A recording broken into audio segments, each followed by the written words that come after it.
रघु काका, हा रघु काका बोला. दत्ता खय असं घरातच आहे. काय झाला? हा बघ, अशी तसो देवळेकडे ये ताबडतोब. काका काय झाला? ह्या तसा सांगा जेवता नाही, तू जेवून बघ. आणि हा माधवाक आणि अभिरामाक घेऊन ये.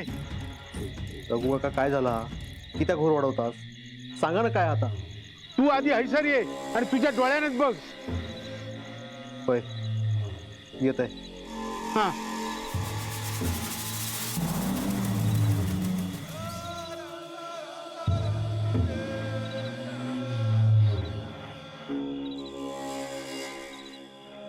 अहो चाय घ्या.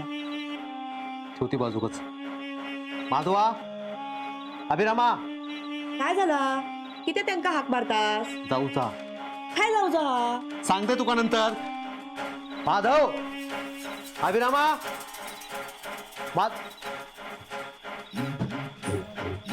काय झालं दादा? आपल्याला जाऊचा.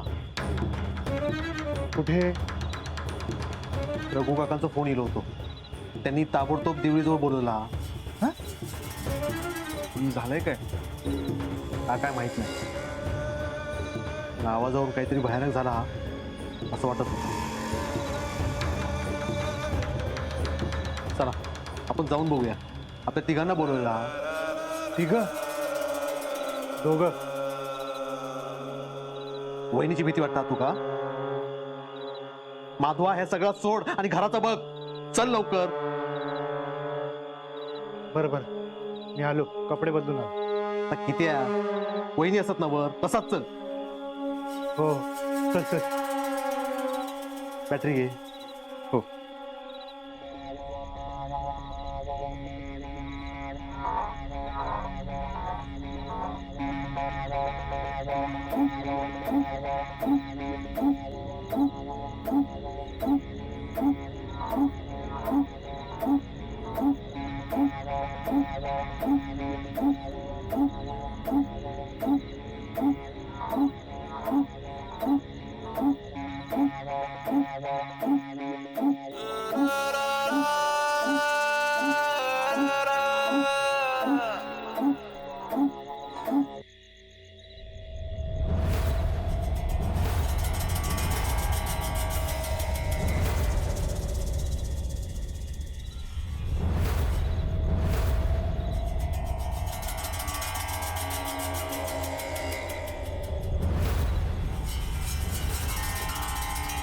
त्या नारळात बाईचे केस लायलेले असत. म्हणजे खायच्या तरी बाहेर ह्या उलाटताला. आणि ज्या बाईचे केस असत तिका धोको असा. दत्ता, रघु काका, निलिमाचे केस गळत होते. निलिमाच्या केसाचा कोणी वापर तर करणार नाही ना? हा? होय,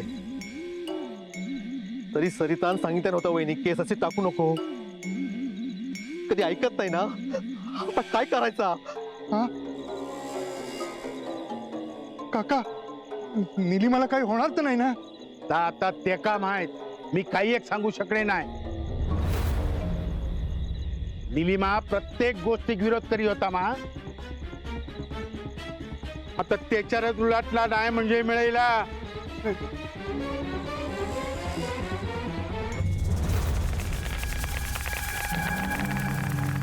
सरिता, गो सरिता, सरिता, गो काय गे आहे? अगो अभिरामाच्या खोलीत गेले, तो काही दिसूक नाही. दत्ता पण काही दिसूक नाही. ते तिघे भाव रघु काकांनी बोलवलेला हा थय गेले होत. तिघांका कित्याक बोलवल्यानी? ता माका पण माहित नाही हो, पण ह्यांका फोन इलो होतो आणि मग ते तिघे जण गेले. रघु भाऊजींनी तिघांका एकदम बोलवल्यानी म्हणजे नक्कीच काहीतरी असतला. जरा वरचा वातावरण तापलेला हा. काय बोलतोस? जाऊबाईंका कळला भाऊजी रघु काकांकडे गेले. भडकले होत. आता भाऊजींका ऐकून घेऊक लागतला. अगो पण घरासाठीच गेलो हा ना. तर त्यांका कळणार हा काय? काय नाही हो, आधीपासून भाऊजींनी मुठीत ठेवल्याने असताना तर ही वेळ इलीच नसती. निलिमा, माझं ऐकशील जरा? अगो रघु भाऊजींनी तिघांका एकदम बोलवल्यानी तसा काहीतरी कारण असतला. नाहीतर नाही बोलवूचे ते. आई, मला या विषयावर नाही बोलायचं. जाऊ बाय, राग सोडा आता. रागावून काही उपयोगच होणार नसेल तर कशाला रागवायचं ना. मी माझा निर्णय घेतलाय. खयचो निर्णय? मी मुंबईला परत जाते. काय? अगो असं अचानक? मी माझा निर्णय घेतलाय आणि तो कुठल्याही परिस्थितीत बदलणार नाहीये. अहो असं काय करतास जाऊ बाय? तुमका जाऊचा असात तर तुम्ही जावा, पण असा अचानक जाऊ नको. बरा दिसता काय ह्या? मी गेल्याने इथे सगळ्यांनाच बरं वाटणार आहे ना. तुमच्या मार्गातला अडथळा तरी कमी होईल. आपल्या माणसांचं कसलं अडथळं? ता काय नाही, तुम्ही हैसून जायचा नाही. मी सांगते हा, आणि तुम्ही गेलास तर मी परत बोलूच नाही तुमच्याशी, सांगून ठेवते. नाही जाणार ना? बोला ना. निलिमा, काय होता? काय झालं जाऊ बाय? डोक्यात दुखता हा काय? डोकं जड झालंय. थांबा, मी पाणी आणते. हा, चल तू हाय, बस बस. आरचीसा, रे आरचीसा, बरं वाटत तुका? बरं वाटत? बस बस बस. काय झालं आजी? अरे कसली तरी गोळी घेऊन ये. निलिमाचा डोक्या दुखता हा. मामा? अरे जा गोळी घेऊन ये तू पहिला. हो, आणतो. बरं वाटत? हा, जाऊ बाय, घेवा पाणी, घेवा.